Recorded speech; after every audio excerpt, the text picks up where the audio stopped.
دنیا خدا کو سخت ناپسند ہے، اور جب سے اللہ تعالیٰ نے اسے پیدا کیا ایک بار بھی اس کی طرف نگاہ نہیں فرمائی۔ دنیا ملعون ہے، اور اللہ کے ذکر کے سوا جو کچھ اس میں ہے وہ بھی ملعون ہے۔ اتنا اللہ تعالیٰ کو ناپسند ہے یہ دنیا، یہ عالم خلق کا، یہ ہمارا ان کی چیزیں وغیرہ۔ کیوں ناپسند ہے؟ کہ لوگ اس کو مقصد بنا دیتے ہیں۔ بنایا تو اس نے آپ کو نعمت کی شکل میں دے دیا ہے، خراب تو ہم نے کر دیا، اس کو ناپسند ہم نے کروا دیا۔ وہ اس لیے کہ وہ ہمیں یہ ہے کہ یہ ہم نے اس کو زندگی کا مقصد الہ ہوا ہو، اس نے اپنے الہ اپنے ہوا کو بنایا۔ توحید دل کو ما سوائے حق سبحانہ و تعالیٰ کے توجہ سے خالی کرنے کا نام ہے۔ توحید اس کو ہے کہ جس نے اپنے دل کو اللہ کے لیے واحد کر دیا، وہ تو ہے واحد۔ تم منتشر ہو، تم تقسیم ہو۔ لا معبود الا اللہ، لا موجود الا اللہ۔ جب تم اس مقصود کو پہنچے گا کہ کوئی معبود نہیں ہے، جو میں نے کل کہا الا اللہ، ایک جگہ آئے گی کہ آپ عالم خلق سے کٹ جائیں گے، سارے لا الہ کا وہ کریں گے، پھر آپ سے مرشد کہے گا کہ اب لا الہ پہ توجہ نہ دو، الا اللہ پہ توجہ دے دو، اب قائم کرو، اب اس کا ہو جاؤ۔ انسان، دوبارہ اس بات کو شروع کرتے ہیں دوسرے طریقے سے، انسان اس کے ساتھ ہوتا ہے جس کے ساتھ اس کی محبت ہوتی ہے۔ انسان اس کے ساتھ شمار کیا جاتا ہے جس کے ساتھ اس کی محبت ہوتی ہے۔ تو وہ شخص بہت مبارک ہے جس نے اپنے قلب میں اللہ تعالیٰ کی محبت کے علاوہ کسی کی محبت باقی نہیں رکھی، اور جس کی مراد اور مقصود وہ بلند و مقدس ذات ہو چکی ہے۔ تو ایسا شخص فی الحقیقت خدا تعالیٰ کے ساتھ ہے، اگرچہ بظاہر مخلوق کے ساتھ ہو اور صورتاً مخلوق کے ساتھ مشغول و مصروف ہو۔ سمجھ آئی مختصر؟ سارے سمجھ آئے ساتھ؟ اگرچہ بظاہر مخلوق کے ساتھ ہو اور صورتاً مخلوق کے ساتھ مشغول و مصروف ہو، یہ کائن و بائن صوفی بولتے ہیں اس کو۔ کیا بولتے ہیں؟ کائن و بائن صوفی۔ کائن و بائن صوفی کیا ہے؟ کائن یعنی اللہ تعالیٰ کے ساتھ ہونے والا، بائن یعنی حقیقت مخلوق سے جدا اور الگ ہونے والا۔ وہ اللہ کے ساتھ ہے، اس کے اندر اللہ کے ساتھ ہے، بظاہر آپ کے ساتھ بیٹھا ہوا ہوگا، مصروف ہوگا، سب کچھ ہوگا، لیکن اندر سے وہ ہوگا، فی الحقیقت وہ اس کے ساتھ ہے۔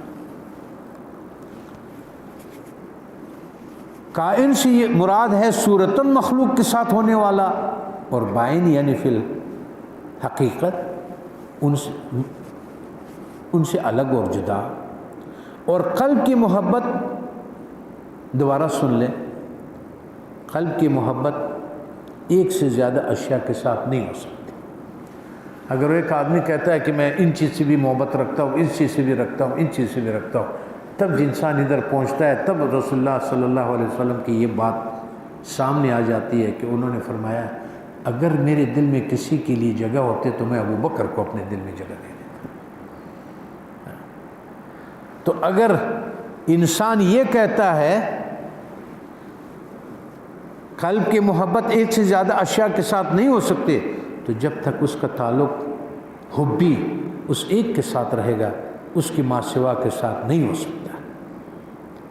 اور یہ جو انسان کی بہت سارے مرادیں، اب میرے مرادیں شروع ہو گئی، فلاں مراد فلاں مراد فلاں مراد، اور یہ جو انسان کی بہت مرادیں اور کثیر اشیاء، مثلا مال، اولاد، سرداری، مدح، تعریف، لوگوں کے سامنے بلندی رتبہ کے ساتھ تعلق، محبت محسوس ہوتا ہے، تو یہاں بھی فی الواقع اس کا محبوب ایک ہی شے ہے۔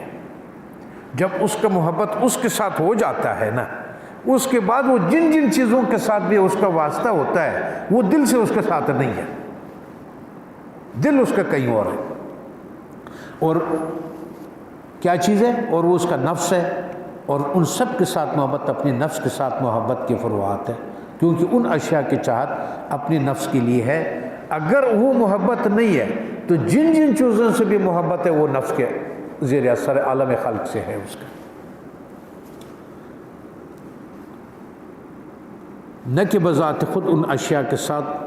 تو جب اس کے نفس اپنے نفس سے محبت ختم ہو گئی تو بالطبع ان اشیاء کے ساتھ بھی محبت ختم ہو گئی، ذات سے اس کا اپنے ذات تک محبت اس کی ختم ہو جاتی ہے۔ حضرت عمر رضی اللہ عنہ سے پوچھا کہ آپ کو کتنی محبت ہے؟ ایک دفعہ پوچھا، پھر سینے سے لگایا، پھر پوچھا مشہور کس ہے، پھر پوچھا، بولا اب تمہارا ایمان مکمل ہو گیا ہے۔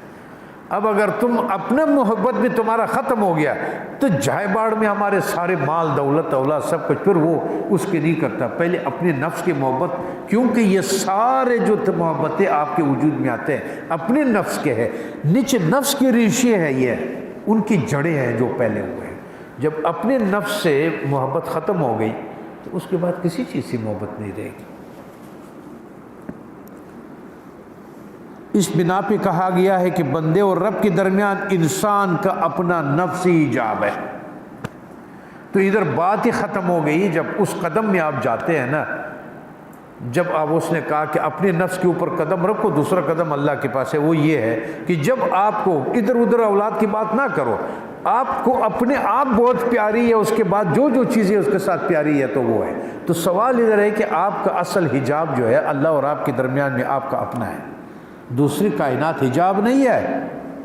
یہ کائنات حجاب نہیں ہے، کیونکہ یہ کائنات بندے کے مراد و مطلوب نہیں تھا کہ حجاب بنے، بلکہ بندے کے مراد اور اس کے مطلوب خود اپنے آپ کو خوش کرنے اور نفس کا ہے۔ جدھر بھی دعویٰ کرتا ہے، جدھر بھی وہ کہتا ہے، جدھر بھی وہ جھگڑتا ہے، جدھر بھی دفاع کرتا ہے، جدھر بھی فائدے کی بات کرتا ہے، وہ ہوتا ہے اس کا نفس کا۔ لہٰذا فی الواقع وہی حجاب ہے۔ تو جو شخص اپنے نفس کی چاہتوں سے بالکل یہ خالی نہ ہو، رب تعالیٰ کو اپنا مطلوب و مراد نہیں بنا سکتا۔ جب تک اس کو اپنے نفس کی پہچان نہ ہو جائے کہ یہ مجھے کہاں کن کن چیزوں میں مبتلا کرتا ہے، جب تک اس کا اور یہ فنا مطلق تجلی ذاتی سے وابستہ ہے۔